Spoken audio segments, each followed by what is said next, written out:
auntie. Did you change? I put a shirt on. Oh. I mean, I know. So did I guess. Yeah, you put a shirt on too. You know, beach life. It's hot. Yeah. I even put lipstick on.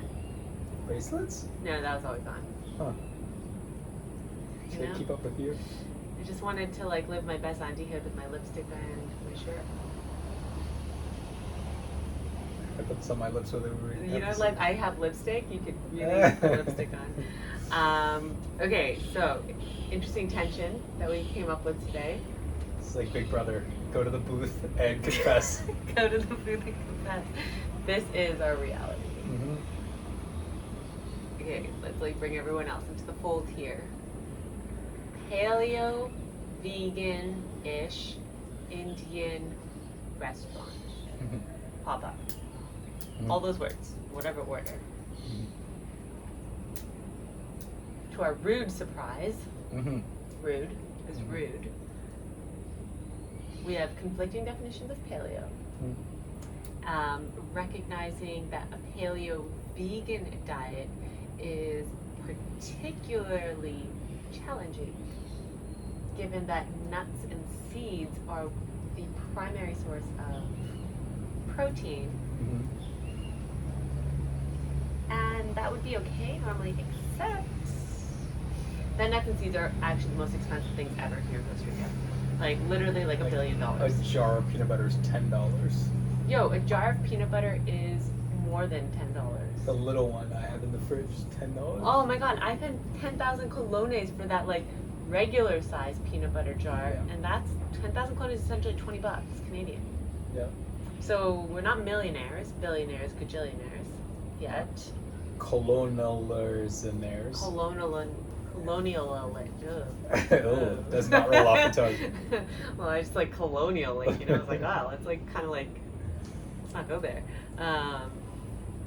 So now, Well, and then also like our Selena pop-up for next week features both potatoes and chickpeas, which are anti-paleo. So it's not to say that we can't do what we want to do. It's just to say that if we just need to set the right expectation. Because I think we started with one headline and moving down, you can also appreciate why so many people are like perked up when we say paleo vegan. Because they're like, I've never heard that before, and I've never heard that before in the Indian context. so I think actually people have not perked up because of both of those words. I think they perked up for one word or the other. The vegan people are like, sick, vegan Indian food, I love Indian food. And vegan people love legumes. Like, I don't know, like that's their like How the fuck staple. else are you getting your proteins? I don't know, that's why I'm not vegan. But like, I personally don't like legumes. I love, no, reframe. I love legumes. Mm-hmm. They just don't love you. Sometimes legumes don't love me. Sometimes they're like, hey, colon, you know? That is a image that we will have to erase to pass the community standards of Instagram, I think. Anyways. Okay, so they're not stuck on the paleo vegan. They're stuck on paleo or vegan. It seems. There's very few. The intersection of paleo vegan is not one that I've encountered yet. Yeah, I've never heard it before. But you kind of understand why, because we're like hitting like little mini bump after mini bump trying to figure out what we can keep inside that intersection. Can I borrow one of your papers? Please don't bore it. Please have at it. Okay, I just need a whole stack because I need to write on. I just give me the whole stack. Let's draw a diagram here. You can continue talking while I draw. Okay, so look, I'm like not as sold on the paleo bit. Like I've never actually done the paleo thing. And I think my concept of paleo is like just rolling back the clock to what our ancestors would have eaten pre-agricultural revolution, which I think in general most people feel better when they're not eating so many grains in their diet.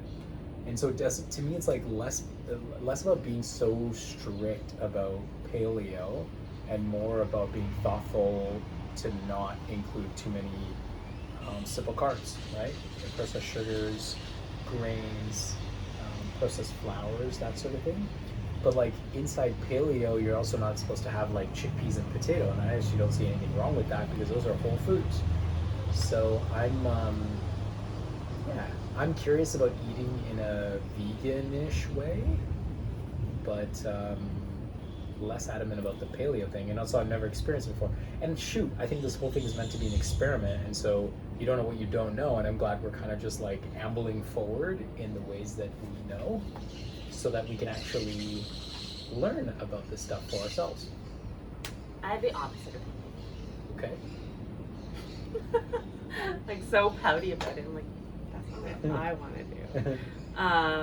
Opposite opinion. Okay. I care less about being vegan because I don't receive legume-centered protein sources very well, and I am not interested in grains.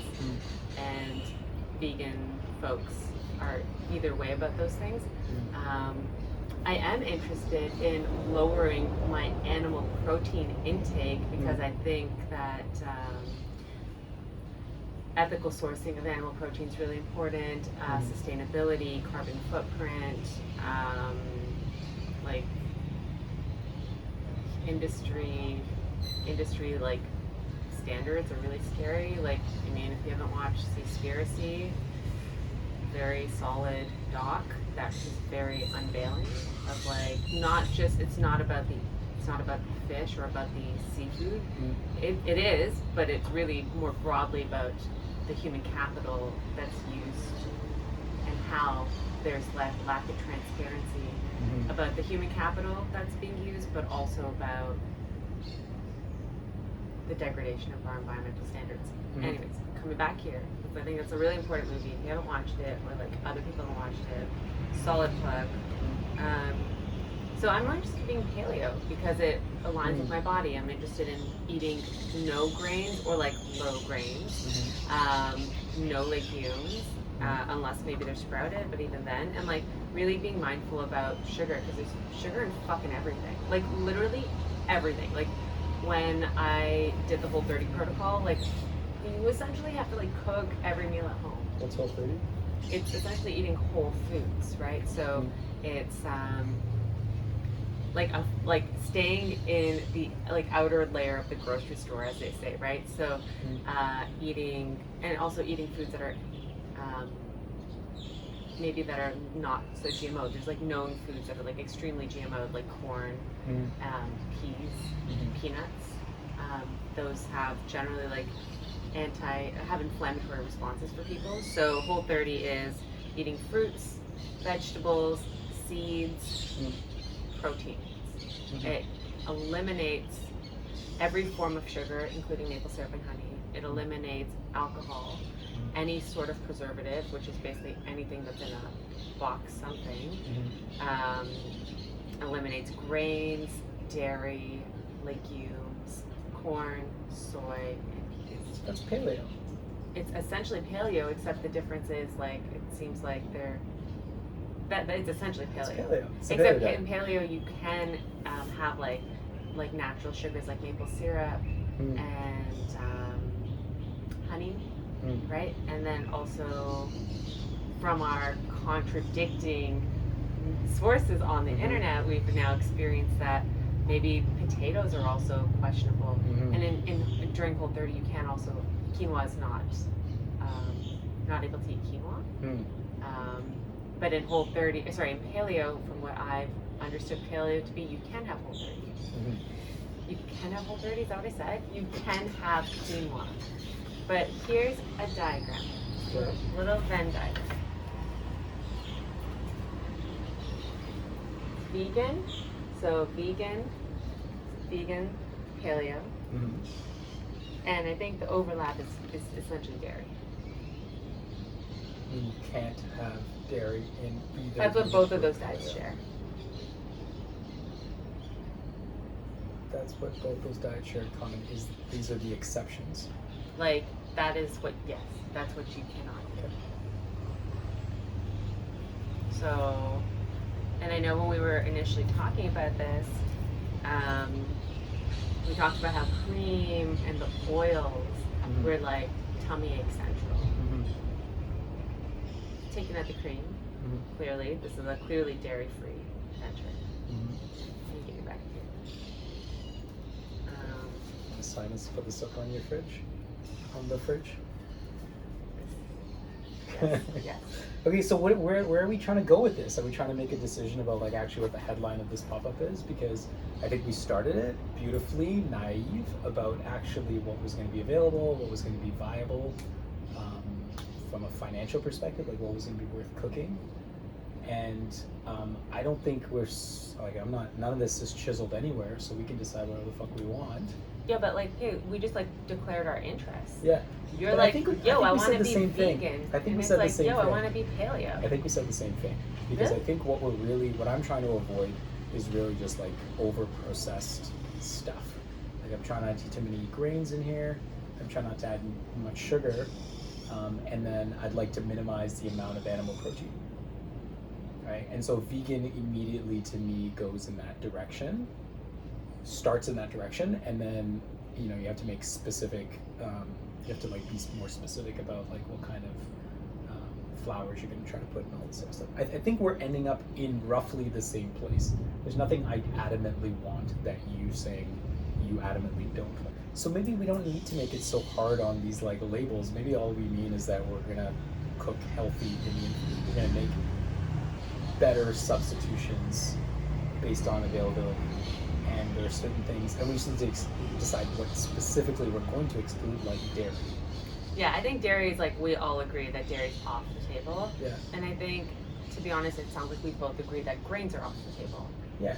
And then now it's like legumes is kind of the one that honestly, like, for example, this meal that we're making on Thursday for the hotel,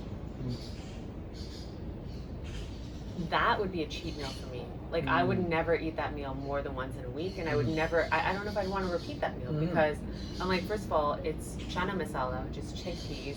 That's like touch and go for my tummy. And then, I mean, I'm sure we're going to make it the healthiest way possible, but again, it's still like, and then it's deep fried potato. It's basically a French fry, giant French fry. Well, it doesn't have to be fried. It doesn't have to be deep fried, but it is boiled mashed potatoes. Right. So, but it's like delicious. It's gonna be so. I'm like delicious. I'm like 10 out of 10 excited. Indulgence food. It's indulgence food, but it's not. It wouldn't qualify this meal as healthy. Yeah. Even though there's healthy ingredients in it, right. it's the because I think the definition of healthy is the collection of food on your plate. The macros. Macros. Like I told my dad, I was like, Dad, I need your plate to be 50% green. Because like Indian food doesn't support like having a lot of green food on your plate. Goes back to a more complicated and important conversation of what our ancestors ate and what our biology is good for. But if we're not tailoring this towards our ancestral biology and more broadly speaking to the biology that we're aware of in our present bodies and in our the people around us and their present bodies to some degree, like what our social trends are, I guess let's call it. Well, do you feel like we're cutting out like these little cookie cutters of actually what a full spread would look like? Because like, didn't understand that. So like if I'm at like a Goan household, there's no way they would serve us this plate of potato chops and chana masala, right? Like Goan food would have a little bit of fish, probably some shellfish, a bunch of veggies, rice, coconut curry, right? There'd be like 8 or 9 different dishes on the plate, and then you kind of piece it together, 100%. and there would definitely be at least half veggie, though you may not have as many fully veggie dishes. Once it arrives on your plate and you eat it, you kind of get there. And then of course there's like a bit of fermented food, there's a bit of spice, maybe a bit of yogurt or lime or something like that, right? And so I think in trying to make this dish hotel viable, easy to make in batches, we're not exactly recreating a plate that we would eat at home. No, and I think maybe we're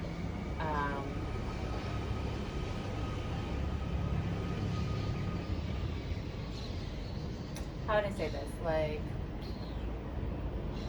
I feel like we're both so Indian food deprived right now. I feel like we're just like, what's Max delicious?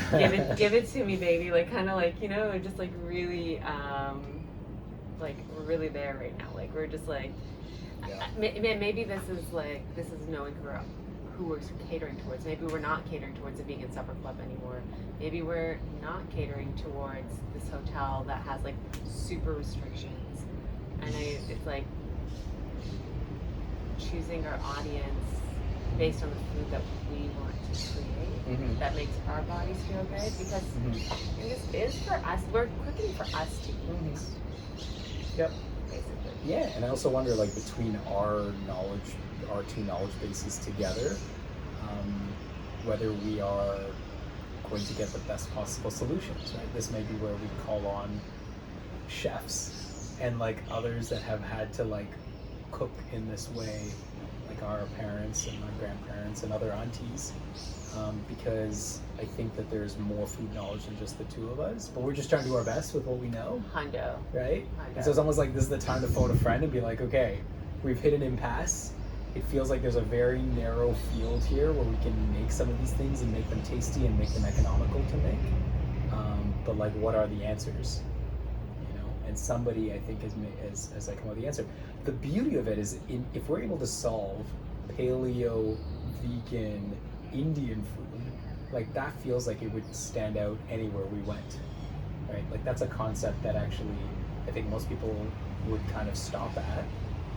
And it'd be hard to think of a time that you've actually been offered that and it was delicious and it was economical to eat.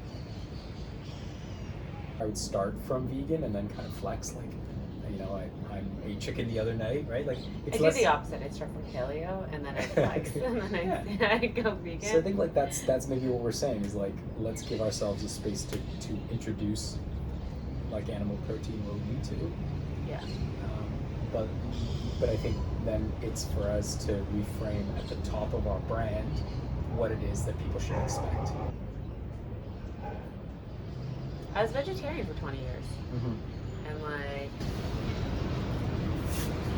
I wonder, right? Like, is the level of consciousness of me being vegetarian then and then me being vegetarian / vegan now, like, I guess like I'm really trying hard to like understand how to serve my body's like biology and like other people too. Like, how do people serve their body's biology and at the same time hold the ethics and the environmental standards and like the things that we want to participate in.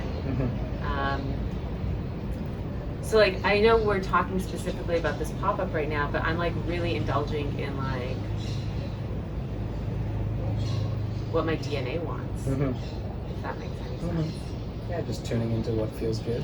Yeah, and I think you're right. Okay, so maybe I'm being a little bit of a brat. I'm also a little hungry. Maybe I'm being a little brat. We haven't, by the way, like, we've been here a week and we haven't made one Indian dish. We got our spices yesterday. I know, but like, that may be part of how we nourish ourselves and like inspire ourselves is like actually start to eat. Okay, so tomorrow we're cooking Indian food. We're taking this conversation to the kitchen. Yeah, like, I'm with you. I know we got our living room set up here, but yes, the studio. Studio. Just move the kitchen out here. But look, I think like one of the things I'm sensitive about is just becoming an annoying person that just talks about food and food politics and never actually like gets into eating and like inspiring people into eating, right? Because that's the most interesting part, right? You're walking this journey and figuring out some of like the behind the scenes, but actually in the end, I think victory for me is food so beautiful and delicious that who the fuck cares what's in it, just eat it, it's so delicious.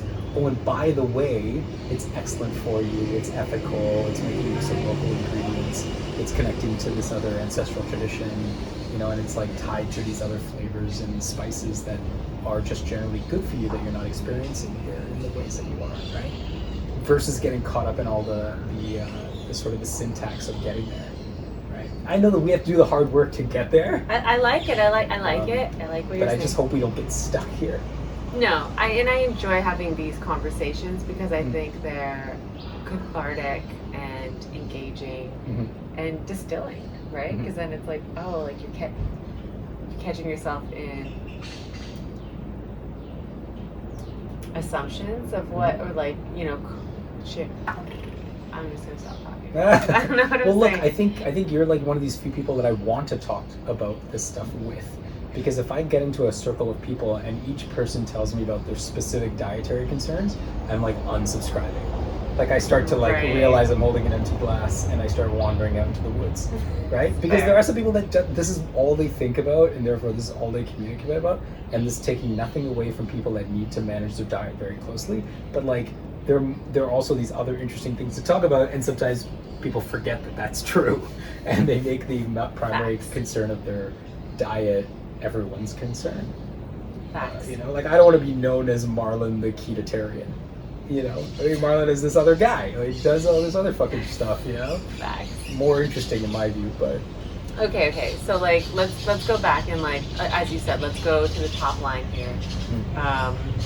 This is clearly a dairy-free, gluten-free, healthy endeavor. Paleo-friendly, vegan-friendly. Because I think when you say and you put hard lines in that you're vegan or that you're paleo, it becomes like, I mean, we've seen veganhood just explode. But I think in this exploration, to like create these boundaries on us might be like putting too much weight on us. And also like wondering if we can ask like our online community, our like, I don't know, solid like 80 followers or so. Maybe I'm being generous with that number. Dozens of people are following this Dozens conversation. of people are following this. Nearly 100. If we could ask them, like, who are the chefs that they look up to, and like, who are the humans that they know that are crushing it in the paleo, vegan, whatever category kind of There world. must be ingredients, right? Like, 'cause we're also thinking about ingredients that are available here and available in India and stuff like this, but like, there's a whole planet of ingredients. And so I wonder, like things like tiger nut milk shows up here, and turns out tiger nut is not even a nut. It's a seed. It's like a grass seed, but it makes this like nutritious milk that you can use as in any place you use a nut milk, right? But that shows up here because it's connected to somebody that actually knows what the fuck this even is. I never heard of tiger nut before I got here. So I'm also curious as we ask out wide, it's like, yeah, what are the obvious substitutions is like one question.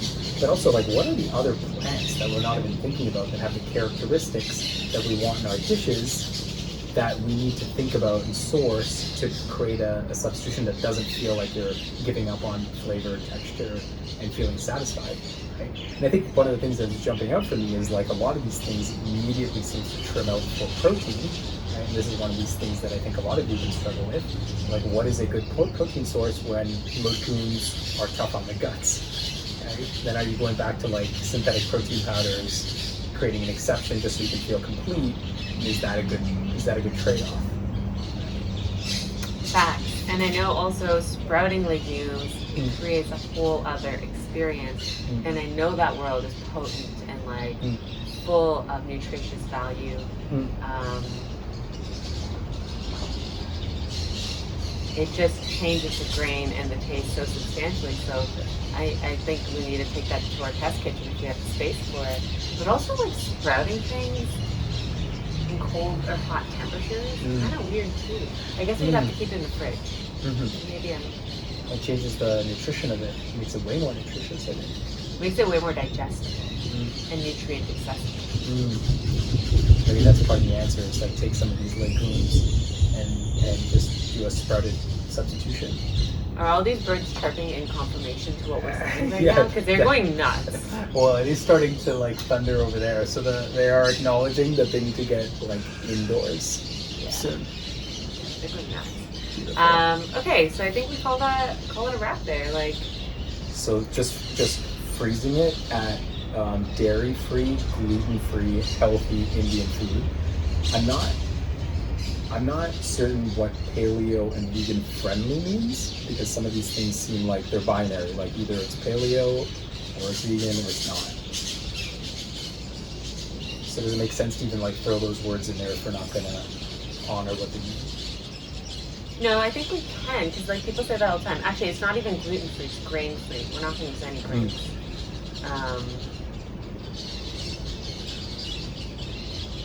I think it's fair to say, because like I'm consciously and consistently thinking about how do we make this paleo, like for me, because I don't want to eat legumes in excess or period. and you're constantly thinking about how do you make this nutritious and vegan. And so I think because we're coming at it and thinking about it, when you say it's friendly, it means that you're creating legitimate substitutions, but not everything will be perfectly aligned. Like if paleo actually excludes potatoes, but we have potatoes. So friendly means we're gonna give ourselves a few exceptions, but fundamentally it follows the list. Yeah, that's at least how I experience it, right? So like Whole30 friendly. It's like cool. There might be a little bit of preservatives in this food, but it's like more or less it's like in alignment. We'll tell you exactly where the concessions have been made, and you make a choice. Or like when I think about Destiny, which is a hotel or restaurant here in Osara, it's like their menu, they say that they're like paleo, keto friendly menu, but that's because their whole menu is not paleo and keto, but aspects of their menu are. Like they have those little cute icons next to their dishes and say, this is paleo, this is keto friendly, this is vegan, this is grain free, and they have all these little like asterisks everywhere that like help you make a map of your food journey and choose your own adventure. So it's more of a framing more than like a declaration, a commitment. Yeah, maybe by the end of like the month we're gonna be like totally able to like execute on like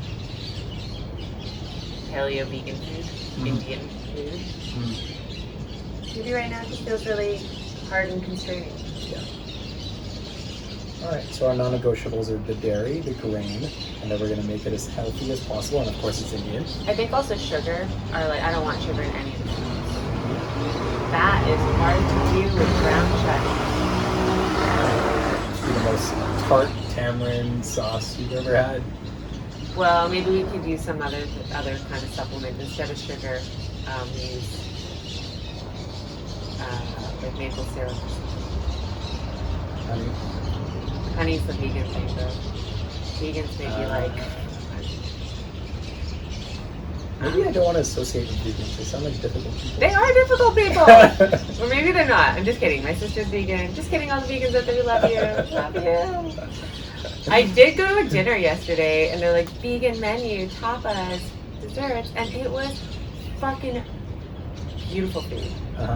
And I was so sad, because most of it was gluten. Yeah. There's another layer. But I think, so my sister's vegan and I'm gluten-free, and our experience is that when you like overlay those two worlds, it's a tricky situation for certain things, like bread, tricky, because egg's a good binder when you don't have flour, like grain flour. Desserts, tricky.